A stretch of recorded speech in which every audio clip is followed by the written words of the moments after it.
Hi, Longwin Canada here. Konting update lang sa mga kababayan natin, especially sa mga nangangarap dyan papunta dito sa Canada.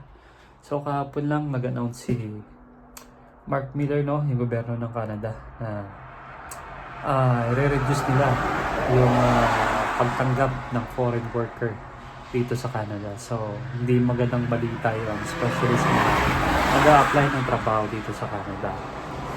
So grabe yung option ng Canada ngayon, ng gobyerno ng Canada ngayon, no? Nung nakaraan lang, na-reduce din nila yung mga tatanggapin nila ng mga international students, especially sa mga benefits, no?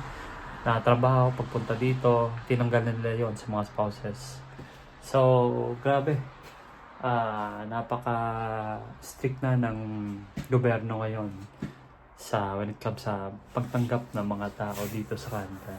Yung nakikita kong dahilan at siguradong